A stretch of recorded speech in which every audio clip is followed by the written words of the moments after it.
Donc, alhamdulillah rabbil alamin, wassalatu wassalamu ala rasulihil karim, wa ala alihi wa sahbihi ajma'ina amma ba'd. Donc, on commence donc la deuxième partie de la lecture des fatwas du Cheikh Al-Fawzan, Al-Ijabat Al-Muhimma, Al-Mashakil Al-Mulimma, et ce sont des questions et des réponses sur le manhaj. Et dans ce volume-là, il y a les deux volumes en fait, Al-Juz Al-Awwal wa Thani. Donc là, on est arrivé à la question suivante. As-su'al innana naskunu fi bilad al-kufri wa yakthuru fiha al-khubth wa nasma'u man yat'anu at-ta'n as-sarih fi ulama'i hadhihi al-bilad حيث نسمع من يقول عن هيئة كبار العلماء إنها هيئة كبار العملاء ويتهم علماء هذه البلاد بأنهم أهل مناصب ومداهنة بل وصل بهم الحال إلى تكفيرهم وأنهم موالون للطغاة كيف نواجه هذا الفكر وكيف نرد عليهم الجواب هذا ما يضر علماء هذه البلاد هذا الكلام يضر الذين قالوه ويرجع عليهم إثمه ووزره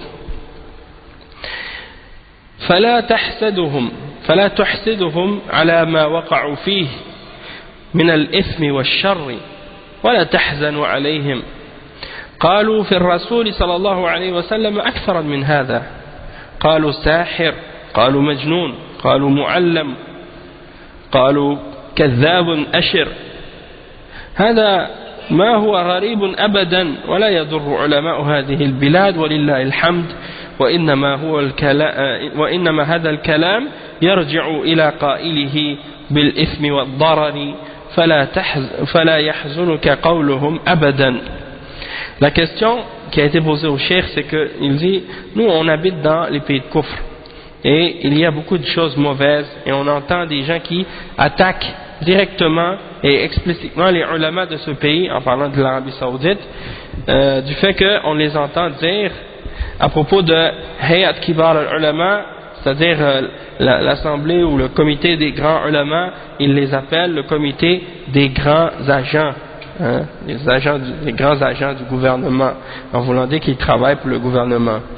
Et ils accusent donc les ulama de ce pays d'être des gens qui aiment avoir des belles positions, puis qui font des compromis, et il y en a même qui sont allés jusqu'à dire que ce sont des kuffars, donc à faire le takfir des ulama, et de dire qu'ils prennent pour alliés les tourat, les tyrans, ainsi de suite.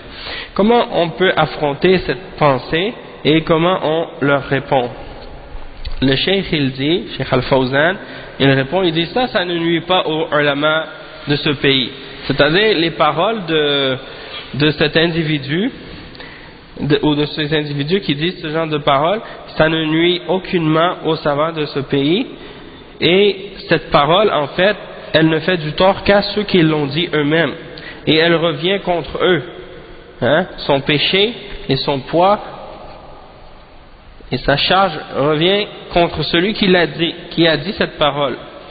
Donc ne sois pas jaloux de ce qu'ils ont, de ce qu'ils ont commis comme péché et comme mal. Ne sois pas jaloux, ne les envie pas pour le péché dans lequel ils sont tombés et pour le mal dans lequel ils sont tombés, et ne t'attriste pas pour eux non plus. Parce que on a dit à propos du messager d'Allah, Muhammad sallallahu alayhi wa sallam, beaucoup pire que ça encore. On a dit pire que ça à propos du messager sallallahu alayhi wa sallam. On a dit que c'était un sahir, un sorcier. On a dit à propos de lui que c'était un fou. On a dit que c'était quelqu'un qui était enseigné par d'autres. On a dit qu'il était un menteur. Donc ça c'est pas étonnant. Et ça ne fait aucun tort aux savants de ce pays par la grâce d'Allah. Mais cette parole, elle revient contre ceux qui ont dit cette parole. Cette parole, elle revient contre ceux qui l'ont prononcée avec son péché. C'est-à-dire le péché, il revient contre eux et le mal revient contre eux. Alors ne sois pas triste que cette parole de leur part ne t'attriste pas. Ensuite, il y a une autre question qui a été posée au cheikh. السؤال هل من الاجتماع الاستخفاف بهيئة كبار العلماء ورميهم بالمداهنة والعمالة؟ الجواب: يجب احترام علماء المسلمين لأنهم ورثة الأنبياء، والاستخفاف بهم يعتبر استخفافا بمقامهم ووراثتهم للنبي صلى الله عليه وسلم، واستخفافا بالعلم الذي يحملونه. ومن استخف بالعلماء استخف بغيرهم من المسلمين من باب أولى، فالعلماء يجب احترامهم يجب احترامهم لعلمهم ولمكانتهم في الأمة، وإذا لم يوثق بالعلماء فبمن يوثق؟ وإذا ضاعت الثقة بالعلماء فإلى من يرجع أو إلى من يرجع المسلمون لحل مشاكلهم ولبيان الأحكام الشرعية؟ وحينئذ تضيع الأمة وتشيع الفوضى. والعالم إذا اجتهد وأصاب فله أجران، وإذا اجتهد فأخطأ فله أجر واحد، فالخطأ مغفور.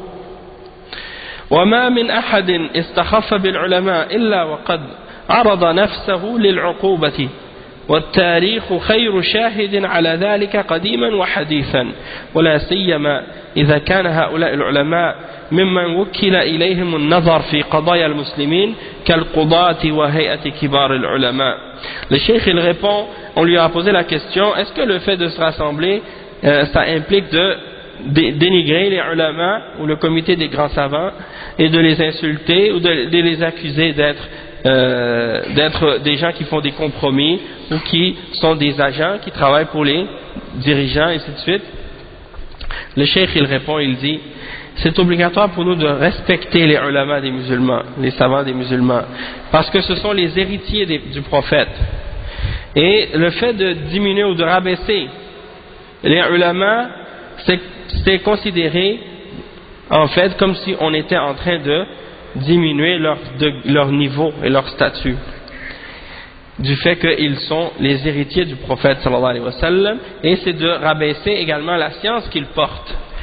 Donc celui qui rabaisse les ulama, c'est comme si en même temps aussi il rabaisse tous les autres parmi les musulmans, il rabaisse en même temps tous les autres parmi les musulmans, parce que les ulama sont les meilleurs de cette umma. Donc si tu rabaisses les ulama, c'est comme si tu avais rabaissé tous les musulmans en entier.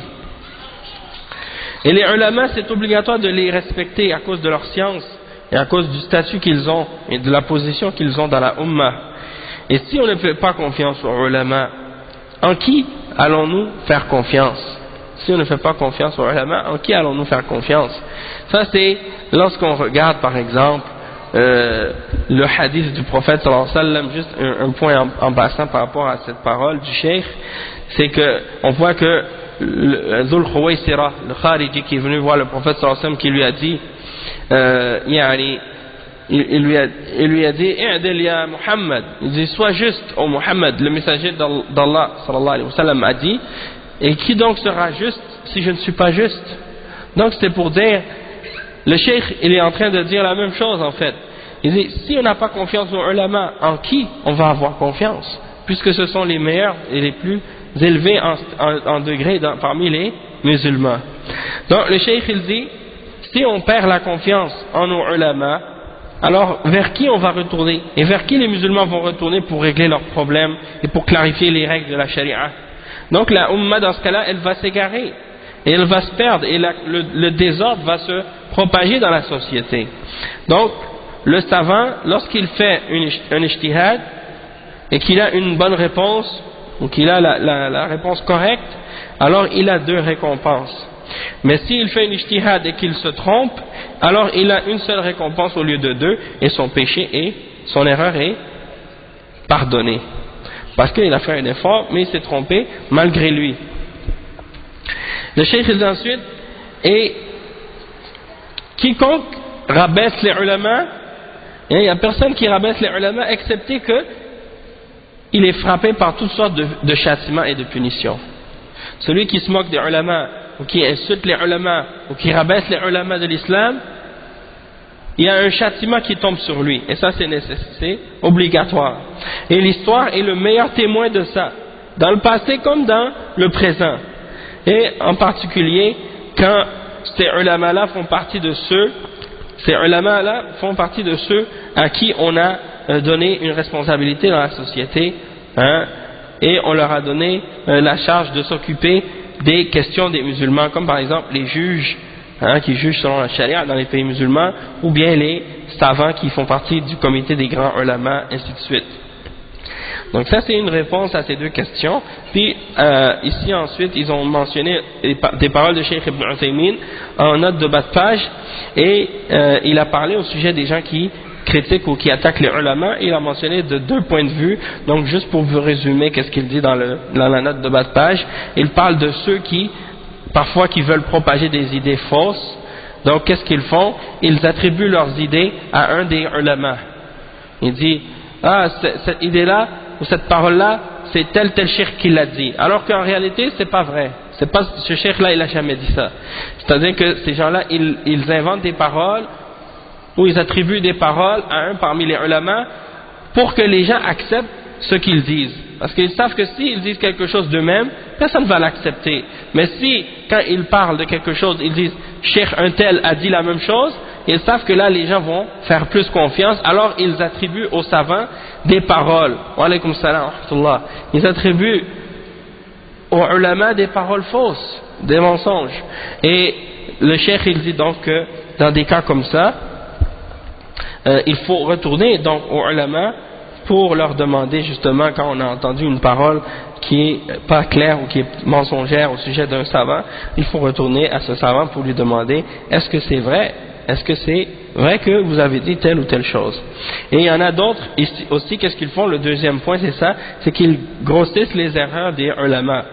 Hein? Parfois quand il y en a un savant qui a fait une erreur, hein, il grossisse son erreur. Et le cheikh il dit, lorsque tu vois qu'il y a un savant qui fait une erreur, qu'est-ce qui est obligatoire pour toi? C'est de contacter ce savant et de lui demander, premièrement, est-ce que c'est vrai que tu as dit telle ou telle chose? S'il dit oui, alors il doit dire, par exemple, moi je considérais que cette parole est une erreur, est-ce que tu as une preuve pour cette parole?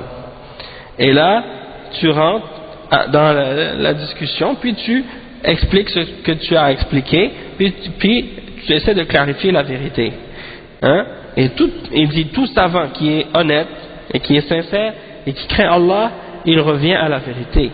C'est certain qu'il va revenir à la vérité, et c'est certain qu'il va indiquer ou faire connaître le fait qu'il est revenu de sa position. Mais de grossir les erreurs, ainsi de suite, ça c'est quelque chose de grave. Puis donc ça c'est deux points que Cheikh Ibn Uthaymin a mentionné. Là je les résume, et il a pris cette parole de Cheikh Ibn Uthaymin dans son livre As-Sahwat al-Islamiyya, à la page 230 et 231. On va s'arrêter ici pour les fatwas, puis on lira la suite dans les cours suivants, Inch'Allah.